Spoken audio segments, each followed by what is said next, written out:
Caramba, a gente tenta fugir de tudo quanto é jeito, né? Mas é dragado de volta pro assunto, não tem jeito. O André Victor até perguntou, né, se em função do que tinha acontecido aí anteontem, né? Ontem, dia 24, se a gente ia fazer um novo programa. Não era a intenção inicial, mas não tem jeito, né? A gente vai tentar continuar no nosso passo aqui de não ficar fazendo bola de cristal, nem ficar tirando conclusões apressadas. Acho que tem muita coisa ainda que vai acontecer. Não significa que a ação militar acabando, vamos dizer que amanhã entre num cessar-fogo e tudo se resolva, vamos supor que no milagre tudo se resolva, o Putin fala, nossa, que cagada que eu fiz, eu não devia ter feito isso, vamos voltar para casa, tá? Muita coisa vai acontecer, independente de qualquer ação que venha acontecer nos próximos dias. Então, assim, a gente vai ter que ficar mais de olho, farejar as possibilidades e acompanhar. Mas o fato é que você acaba sendo engolfado aí pela quantidade de história que vem pela imprensa, né? Ou a gente vai, então, para um episódio mais teórico, que a gente também gosta de fazer de verdade, aí, como são aqueles do tipo masculinidade tóxica, falar sobre Critical Race Theory. Tudo pode acontecer aí nos próximos, mas a gente espera que seja que os resultados do que está acontecendo nesses últimos dias permitam que a gente saia dessa vala um pouco, tá? Mas a gente 3x4 pode acabar caindo. Vamos fazer um episódio também mais curto sobre o tema, porque essa é uma curiosidade que a gente tinha e de repente pode ser curiosidade de vocês também, tá? Na verdade é assim, a gente tá conversando aqui entre nós e um de nós perguntou, tá, mas qual que é a história pelo lado russo? Tá, a gente sabe que o Putin estava de olho nessa história faz tempo, a gente comentou até no último episódio, né? Das regiões lá, a região de Donbass, que seriam agora, na visão basicamente só de Moscou, repúblicas independentes, lá de Donetsk e Luhansk. Isso a gente sabe, essa história aí é a história geral, tá? Mas qual que é a história pelo lado russo? Então vamos contar essa história, talvez que não seja tão clara aí, daqui a pouco.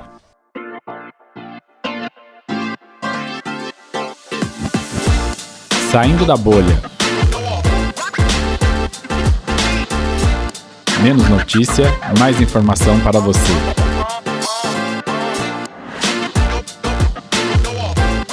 Ucrânia. Toda história tem dois lados. Bem-vindos ao Saindo da Bolha, esse é o nosso episódio 118. Cá estamos nós, né? Falando da Ucrânia e a ideia de que toda história tem dois lados. Muito bem, vamos lá direto para o nosso Jabá Express, pedindo para vocês passarem no nosso site www.saindodabolha.com.br e clicar agora no botão follow, tá? Não é mais follow desse podcast, o botão, porque mudou o site. Tá bonitão, depois dá uma passada lá para ver o nosso novo site. Pede também para dar um share nas redes sociais, pede para acompanhar a gente pelo Spotify, Podcast Addict e as demais plataformas de podcast, pede para acompanhar no YouTube e finalmente pede também para usar todo o seu coração e considerar a possibilidade de uma doação lá usando o nosso Pix, né? O Pix a gente deixa o código em todas as postagens que a gente faz nas redes sociais e também no QR Code lá no YouTube, tá? Pode ser 1, pode ser 2, pode ser 5, 10, 1 bilhão de reais. O que importa é que pingado não é seco. Lembrando também que tem aquela ideia que o pessoal deu, R$1 por episódio do seu Saindo da Bolha. Agradece pra caramba, tá bom? Então vamos lá em frente, vida que segue.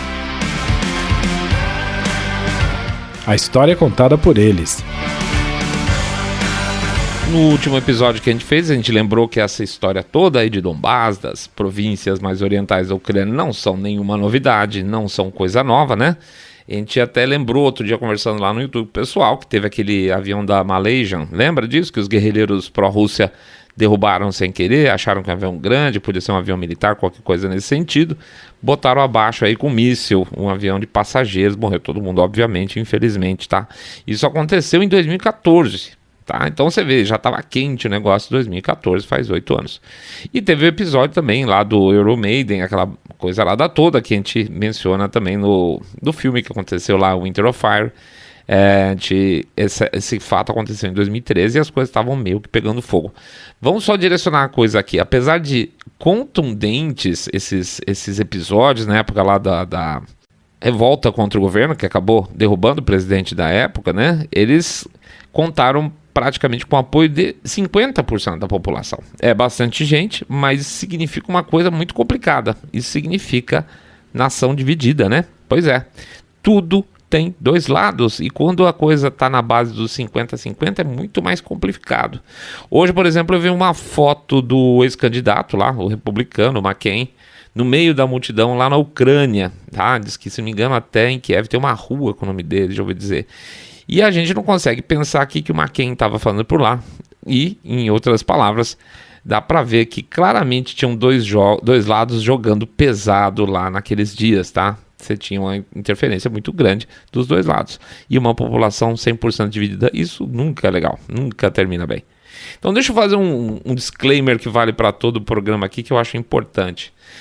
Como ação militar, tá? Como solução, ação militar é uma coisa, em princípio, criminosa. Você está atacando um país que não está te atacando, que não tem, em princípio, a necessidade, a urgência de que isso aconteça. Não existia nada que poderia acontecer imediatamente que justificasse uma ação militar russa, tá? Fim de papo.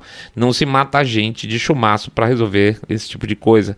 Não é um detalhe, né? Não é uma coisa, isso acontece, paciência, é assim mesmo. Não, de verdade não. Aceitar isso como uma casualidade, desculpa, é muita frieza. Geralmente só vai até o limite onde a pessoa perde, por exemplo, um parente, um filho numa condição dessa. Aí você fala, nossa, meu Deus, que guerra sangrenta. Exatamente.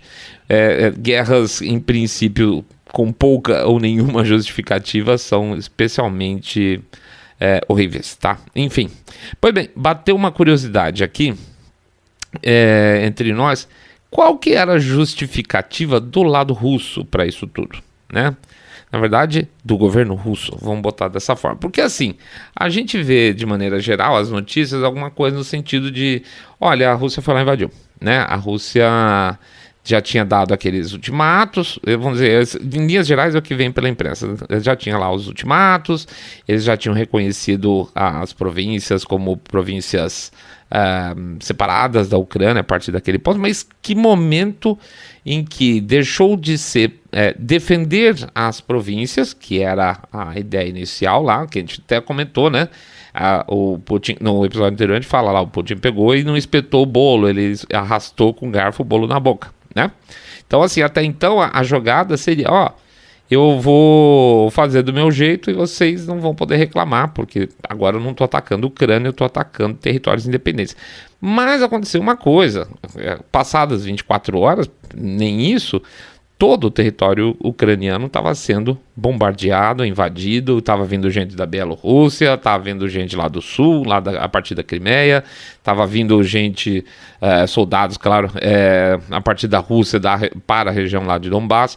Então assim, é do norte, é do oeste, é do sul, né? Não era mais uma questão de defender apenas a região lá com tropas de paz, que era a justificativa inicial. Em que momento essa chave mudou? Tá? Porque parece que ficou meio cinza a história para muita gente. É mesmo, porra, não era só um território ali que eles iam proteger? Pois de repente os russos estavam atacando a Ucrânia toda, até pontos muito próximos da fronteira da Polônia, né? Então, o que acontece? A questão é que todo mundo sempre tem uma justificativa, todo mal, inclusive, sempre tem uma justificativa, uma desculpa, inclusive. Se você for analisar, por exemplo, o Hitler tinha aspas justificativas. Não estou falando que por isso que é bom ter feito o disclaimer lá, tá? A gente não está falando, concordando com esse tipo de coisa, mas o Hitler tinha aspas, muitas justificativas na visão dele para perseguir os judeus. O Pol Pot e o Mao tinham enormes justificativas para fazer todo o mal que eles fizeram dentro dos países deles também, tá? Todas as matanças que aconteceram pelo mundo tiveram aspas justificativas. É uma necessidade política, né? Seja para angariar apoio, conseguir pessoas mais firmes ao seu lado, ou talvez inclusive por uma questão humana da pessoa se sentir menos desgraçada na hora que ela vai fazer uma desgraça, né? Então, eu acho que você não ouviu essa história, esse ínterim, essa como é que eu posso dizer, essa chave que muda da fase 1 para a fase 2 na imprensa, e provavelmente também não vai ouvir porque o tempo já passou. Pois existe a coisa que é interessante, existe um lado russo da coisa. De novo, não digo que é verdade, mas existe uma, aspas, justificativa para eles, tá? Então vamos lembrar rapidinho que a gente está lá há muitos anos com os combates lá na região em Donbass, obviamente, e que não é uma maioria russa, é uma área onde tem muitos russos, até praticamente 50% em algumas regiões ali dentro da área, mas não é uma área de maioria ampla russa, tá? O que acontece? Então a Rússia foi lá, achou interessante, disse que achou que os caras estavam maltratando o pessoal da região, dos russos da região. Os caras pediram a independência dele, a Rússia aceitou e foi lá e mandou, aspas, tropas de paz. E isso, ao mesmo tempo, gerou um impasse com o Ocidente, que tinha associado a ideia de que a Ucrânia queria e tinha feito a solicitação de entrar para a OTAN. Note o seguinte: durante todo esse tempo, que se falou muito, inclusive, também da Ucrânia entrar para a OTAN, nunca houve uma batida de martelo muito forte. Não, nós queremos a Ucrânia lá da OTAN. Não, eu sempre senti muito mais um pedido da Ucrânia querendo entrar na OTAN do que a OTAN propriamente a fim de ter o impeachment lá dentro. Não é isso? Pois é. Então, bom, Putin declara independência e dá apoio para as províncias, diz que vai mandar força de paz, né? E segundo o Kremlin, aí que vem a historinha, o lado russo. Segundo o Kremlin, quando isso aconteceu, o governo, quando houve a independência, entre aspas, lá daquelas províncias, o que aconteceu foi que o governo da Ucrânia partiu para cima dessas áreas e passou a bombardeá-las com uma força nunca vista antes, porque eles não aceitavam essa independência. Então o governo ucraniano passou a ter uma ação violenta naquela região. É isso aí. O Putin, então, que era um cara muito bacana, resolveu se contrapor àquilo tudo e a partir de então declarou praticamente aí essa guerra total contra a Ucrânia. Então a justificativa da entrada, o início dos conflitos pelo lado de lá não foi simplesmente por falta de informação que a gente tem de que o Putin resolveu vou lá e atacou todo mundo. A justificativa russa é essa. O governo ucraniano atacou as áreas independentes e eles declararam guerra aí contra a Ucrânia. Tá, sim, isso é a versão russa dos fatos. A reação que a gente vê hoje de ataque contra toda a Ucrânia, hoje são dezenas de localidades de leste, oeste, norte a sul, inclusive a capital, é por culpa, segundo os russos, dos ucranianos que atacaram com violência países independentes. Ok, então, mas por que a Rússia, então, também está avançando pelo sul, a partir do Mar Negro e da Crimeia, não é? Pois é. Então, se eles estivessem preocupados inicialmente em defender as províncias lá orientais, vamos dizer que ainda assim eles bombardeassem outros alvos militares para enfraquecer, etc. Então, por que eles estão entrando com tudo de baixo para cima? Existe uma segunda historinha, tá? Existe uma segunda historinha que é a questão de água. Eu estou falando de justificativas, tá, gente? Água para a Crimeia. Muito bem. Quando a Rússia tomou a Crimeia da Ucrânia, existe o rio lá, o Dnieper, que tinham canais que inclusive abasteciam ali aquela região da Crimeia, tá? E existiam inclusive canais em construção na própria Crimeia para abastecimento de água. E com a entrada da Crimeia para a Rússia, ou seja, com a saída, na verdade, da Crimeia para a Rússia, segundo a justificativa geral, é que o governo ucraniano teria fechado o suprimento de água daquela região. Então, o que eles têm que fazer? Aspas, estou contando a história, tá? Estou contando a historinha. Eles têm que liberar aquela região para que se tenha novamente fornecimento de água. Interessante, quer dizer que é uma questão de justiça na visão dos russos? A justificativa russa é que existe uma questão de justiça aí com relação ao abastecimento de água da Crimeia também, tá? Essas são as historinhas que a gente normalmente não ouve, que existe vamos dizer assim, um justiceirismo com relação às províncias orientais e um justiceirismo com relação à Crimeia também, beleza? Tá vendo? Tudo tem dois lados, não significa que sempre os dois lados sejam verdade, mas a tendência, todo mundo vai ter a sua justificativa. Mas e agora? Vão tomar tudo? Aqui tem um monte de possibilidades, tá? Uma delas, sim, avançar, pegar tudo para eles, etc e tal. Mas como é que se faz para ter um país inteiro, um paizão, né? Um paizão como a Ucrânia, rebelde debaixo da sua asa? Tudo bem, vamos considerar o seguinte, talvez 30%, 40% não fique tão triste assim, porque são russos, são pró-Rússia, aquela coisa toda, você viu, né? Na época lá do Iron Maiden, que é Euromaiden, não Iron Maiden, Euromaiden, aquela confusão toda, se dizia que só 50% era favorável aos protestos, diz-se que hoje tem muito mais gente favorável a Ucrânia entrar para a OTAN, a Ucrânia se aproximar. Então vamos dizer que seja 60%, 70%. Ainda você está falando de um país que você tem 20%, 30%, 35% da população que prefere a Rússia. É um problemão, né? Então você está falando que 65% não quer ficar sob dominação russa. Qual que é o custo de uma ocupação definitiva num paísão desse tamanho, com um monte de gente? Um custo, seja ele financeiro, né, para segurar a peteca, o custo militar, para manter isso tudo sob pulso forte, de relacionamento, custos de relacionamento com a comunidade internacional. Vale a pena? Eu não sei, não dá para saber por enquanto. Vamos considerar o seguinte, o cara pode ser, quando eu digo o cara, perdão, é o Putin, a gente pode dizer o seguinte, ele pode ser um cara racional, não, ele pode ser um completo maluco, tá? Um maluco muito inteligente. Se ele não for um cara racional, esse tipo de questionamento de valor, de dificuldade, de possibilidade, perde peso. Ele fala, eu não sei se vai dar certo ou não, mas vamos para cima. Pronto, é isso aí. É uma decisão irracional que leva a um determinado grupo de ações que não se espera exatamente por causa da baixa racionalidade. Pô, você acha que o Putin ia fazer um negócio desse? Não sei, vai que o cara é meio esquisitão, tá? Se ele for racional e não valer a pena, ele não vai querer segurar essa bucha sozinho, tá? Se for irracional, pode inclusive querer mais, e esse é um dos problemas.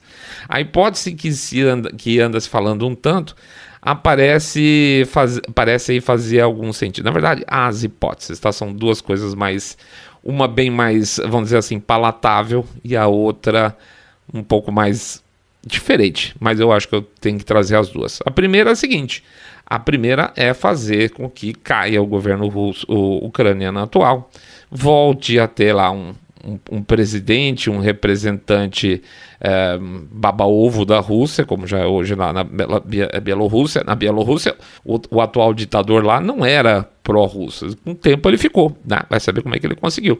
Mas toda essa amizade que existe hoje entre a Bielorrússia e a Rússia não era exatamente assim lá para trás. Agora é. Então ele pode de repente chegar e falar assim, ó, sai fora o Zelensky hoje, bota um cara novo aí, um cara a partir de uma decisão democrática. Aliás, já houve esse discurso, não, faz uma decisão, uma redefinição democrática aí, bota uma outra pessoa que eu quero, e aí a gente pode conversar, porque aí eu não vou ter um cara com poder político querendo entrar para a OTAN, certo? E também não vai me encher o saco aqui na minha fronteira e vai deixar que eu leve embora as províncias orientais para mim e você ficar lá pegando no meu pé, bombardeando meus soldados. Essa é uma solução mais simples, é a solução depois de tudo isso que está acontecendo, sendo destruído praticamente a base militar ucraniana. Daqui a um tempinho ele pode chegar e falar assim, ó, agora tá tranquilo, troca o governo aí, põe a meu favor.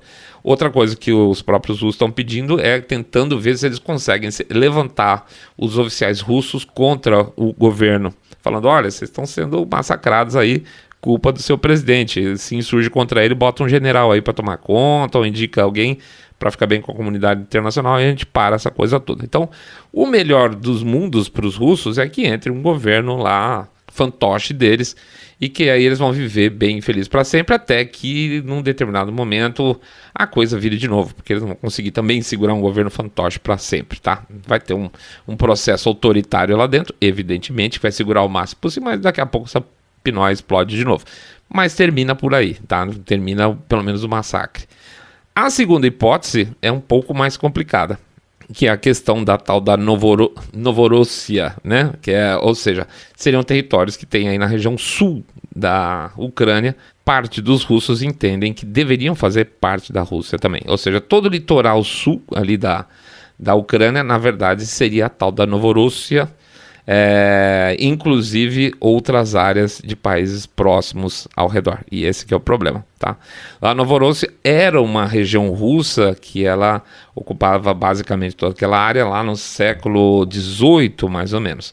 Aí ela foi anexada à Ucrânia e depois da Revolução de 18 ela acabou ficando por lá mesmo, até que teve o colapso da União Soviética e os ucranianos fizeram um referendo para a independência, ou seja, saiu da alçada russa e foi para a Ucrânia desde a Revolução, mais ou menos. Então, assim, para lá, para trás, na época do Império Russo, onde o Putin tem algumas coisas da imaginação dele muito grandes relacionadas, a Novorossia é russa, não é ucraniana. Tanto que ele fez discurso deixando claro, ele não reconhece praticamente a existência da nacionalidade ucraniana no último discurso dele, fala que a Ucrânia era uma invenção de Stalin, né? Então, sim, o Putin pode estar tentando remontar aí e trazer de volta a Novorossia e anexá-la para dentro do seu território, tá? Do novo Império Russo dele. Essa não é uma coisa 100% maluca não, tá? Qual o problema dessa teoria? O problema é que se essa teoria estiver certa, ou seja, a gente não estiver caminhando para um governo fantoche ucraniano com provavelmente um processo talvez até de guerra civil lá dentro, e isso estiver certo, ou seja a Novorossia, seja a nova visão que o Putin tem para aquela região, teria que ter mais expansão pela frente. E parte dessa expansão pode começar exatamente agora, já que os caras estão com a mão na massa, tá? Se ele tiver sucesso na Ucrânia. O que é essa expansão além da Ucrânia que teve que ter para ficar com a Novorossia bonitinha no jeitão do Império Russo? O primeiro ponto está ali do lado, que é a Moldávia. A Moldávia faz divisa ali pelo sul também com a Ucrânia, já tem uma zona contenciosa, já tem tropa ali do lado russo de montão, tá? Então, se tá fácil avançar por cima da Ucrânia, a Moldávia vai ser mais ou menos o lanche pro cara, tá? E os caras já estão com tropa ali na porta.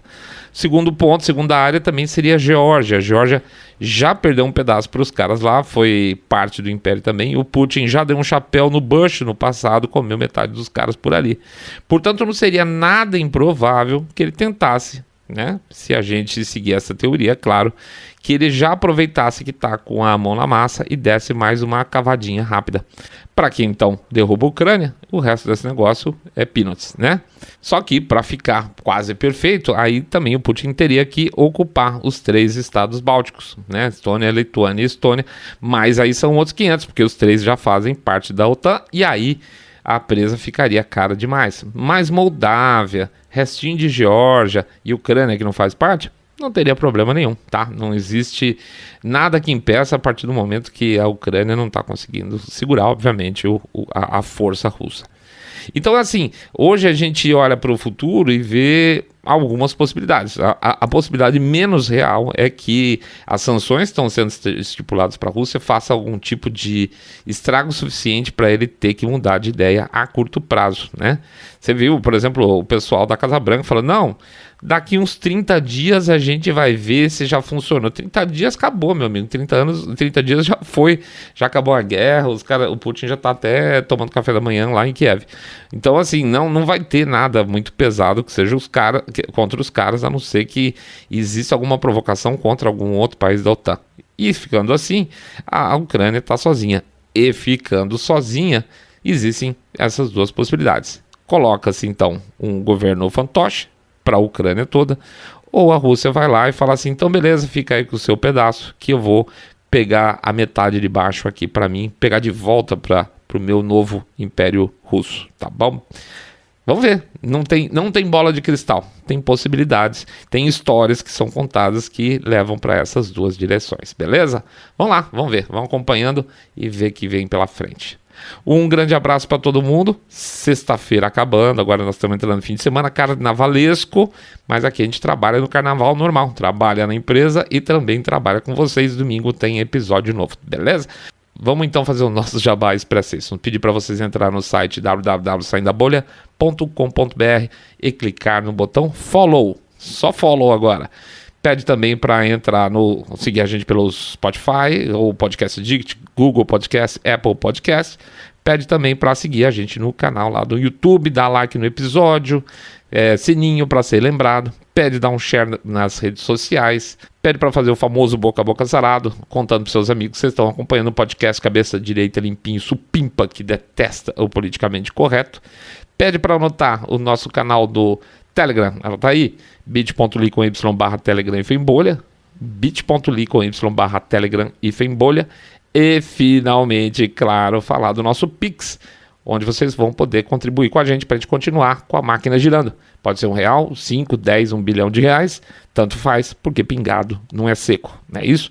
E lembrar também, sempre lembrando da ideia que deram pra gente, R$1 por episódio. Muito legal, a gente acha a ideia bacana pra caramba. Por favor, se der para contribuir, a gente agradece. É isso aí então, bom fim de semana, bom carnaval para todo mundo, carnaval michureba, né? Eu não sou muito carnavalesco, mas quem é não deve estar muito feliz. De qualquer forma, bom descanso nesses dias de feriado. Um grande abraço para todos vocês, até domingo, fiquem todos muito, muito mais super bem. Saindo da bolha.